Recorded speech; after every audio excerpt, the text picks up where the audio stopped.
penyidik menindaklanjuti proses restoratif justice tersebut dengan diawali dengan penangguhan penahan dulu ya terhadap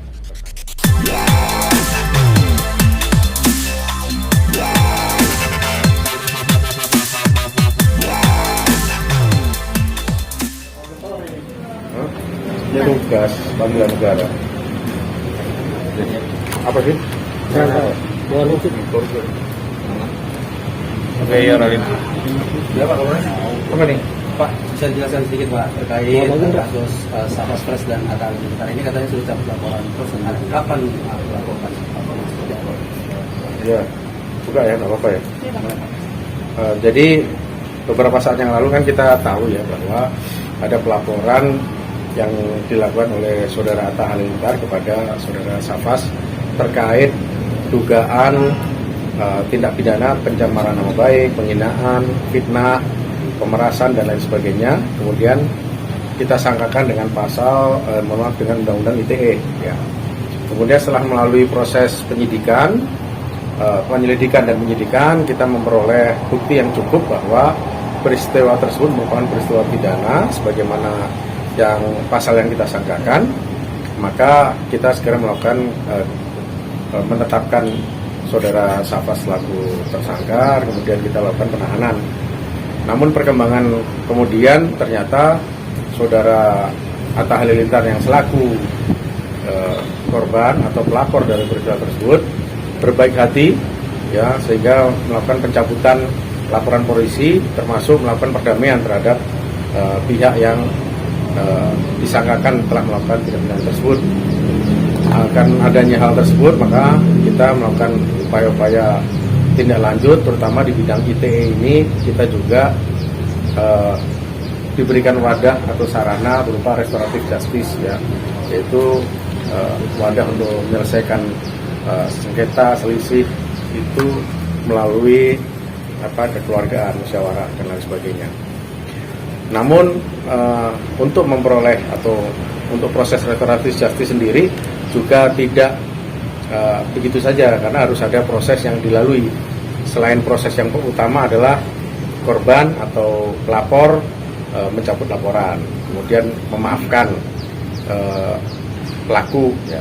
Kemudian dari diri si pelaku sendiri juga, yang pertama dia harus menyadari dulu kesalahannya, terus kemudian dia juga meminta maaf ya kepada korban secara tulus, sungguh-sungguh, dan juga menyampaikan permohonan maaf melalui terbuka ya di konten media sosial, terutama media sosial yang digunakan untuk mengupload konten yang disangkakan telah menghina atau menyebarkan nama baik orang lain. Kemudian dari kedua belah pihak mengadakan perdamaian, kemudian dilakukan pencabutan laporan polisi dan lain sebagainya. Kemudian diharapkan dari pihak pelaku juga menghapus atau menghilangkan konten-konten yang pernah diupload di media sosialnya yang mencemarkan itu tadi, dan juga memberikan himbauan di konten tadi, di akun tersebut, kepada masyarakat untuk segera menghapus konten yang pernah dia upload, karena sudah cukup lama ini, 1 tahun ya kontennya itu disebarkan melalui medsos. Tentu banyak orang yang mungkin sudah menyimpan materi dari isi dari media sosial tersebut, sehingga bukan hanya dia menghapus konten di akunnya, tapi juga memberikan himbauan kepada masyarakat agar menghapus hal yang sama juga.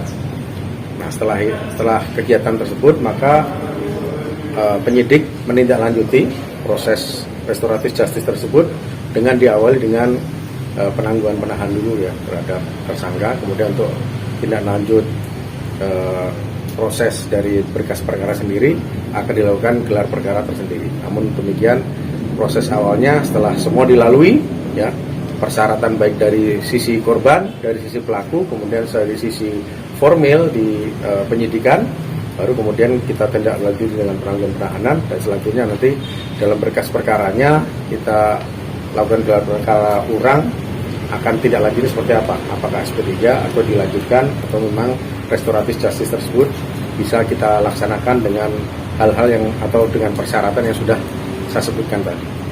Begitu ya, cukup ya. Sudah panjang ini. Hari ini mungkin ya gangguan penahanan akan dipertimbangkan oleh Pak Kasar Reskrim. Nanti teknisnya itu penyidik itu. Materinya sudah saya sampaikan. Ya, himbauan ya.